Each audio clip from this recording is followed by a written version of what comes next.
niya na akong kabit and all. Siguro, yun yung tingin sa akin ng ibang tao dahil kasal nga si Aljur. Pero, I swear to God, ikamatay man ng pamilya ko ngayon, mamatay man buong pamilya ko ngayon. Nag-start yung relationship namin nang wala kaming nasasaktan.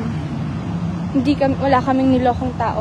Tila naubos na ang pasensya at pagtitimpi ng aktres na si AJ Raval sa mga taong pilit siyang gustong pabagsakin dahil sa pakikipagrelasyon niya sa isang lalaking may asawa pa. Kaya naman sa kanyang Facebook Live ay isiniwalat na ni AJ ang lahat-lahat. Nagsimula siya kung paano sila nag-umpisa sa relasyon nila ni Aljur para daw tulukan na yung mga akusasyon ng marami na siya ang dahilan ng pagkasira ng pamilya ni na Kylie at Aljur kaya isa daw siyang kabit. Nakasama niya daw si Aljur sa pelikulang ni Risa, kaya noong mga panahong iyon during interviews ay kuya pa nga ang tawag niya kay Aljur. Naging malapit din daw silang magkaibigan simula noon. At kalaunan ay doon na nag-umpisa manligaw si Aljur sa kanya. Pero sa dahilang baguhan siya sa showbiz noong mga panahong iyon, ay wala daw siyang idea na hindi pala dapat inaamin sa interviews ang buong katotohanan. Kaya noong tanungin siya ng press kung anong lagay nila ni Aljur, ay inamin niyang nanliligaw ito sa kanya. Hindi niya daw alam na hindi pala dapat sinasabi iyon dahil iba ang nagiging pagtanggap ng mga tao. Doon na pumutok ang issue ng AJ Raval at Aljur Abrenica cheating story. Habang nanliligaw sa kanya si Aljur ay tinanong daw ito ni AJ kung paano na ang misis nito at ang kanyang buong pamilya. Sagot daw ni Aljur sa kanya, okay lang yun. Hiwalay na daw kasi sila ng misis niya at may partner na rin umano si Kylie noong mga panahong iyon. At doon na nag-go si AJ para bigyan daan ang relasyon nila ni Aljur. Pero nilinaw rin ni AJ na July last year lang sila naging official na magkarelasyon. Ito ay matapos ang nasa isang taon na panliligaw sa kanya ni Aljur.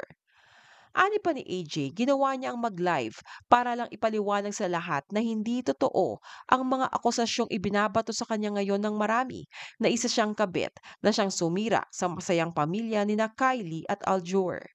Gate pa ni AJ sa lahat, wala talaga silang niloko. Kahit daw ikamatay pa ng buong pamilya niya, ay nagsasabi talaga siya ng totoo na malinis ang konsensya niya nang pasukin ang pakikipagrelasyon kay Aljur.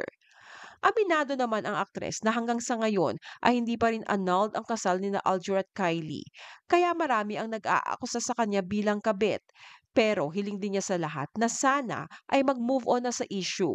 Dahil lahat silang involved sa naturang istorya ay pawang mga naka-move on na. Ang netizens at bashers na lang ang hindi. Katunayan ay maging si Kylie Padilla ay naka-move on na rin at masaya na sa sarili niyang buhay pag-ibig. Katunayan, kamakailan lang ay nagsalita na rin si Kylie Padilla na sana ay tigilan na ng netizens ang pagtatag sa kanya sa mga litrato ni na AJ at Aljur na magkasama. Ani Kylie, love you guys, but please stop tagging me on my exes and his girlfriend's post. Honestly, kapagod yung narrative. Please lang. Thank you. Gayunpaman ay may makahulugang pahayag din si AJ Raval na nabanggit sa kanyang FB Live.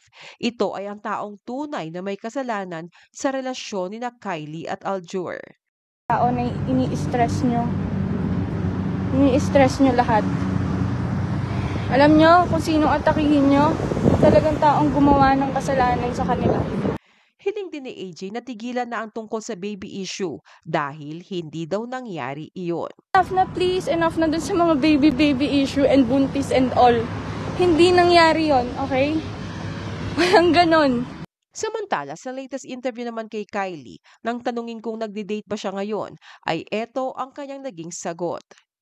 Masaya ang puso ko, that's it. After kasi ng everything, gusto ko na munang i-private yon. Hanggang Instagram muna kayo guys.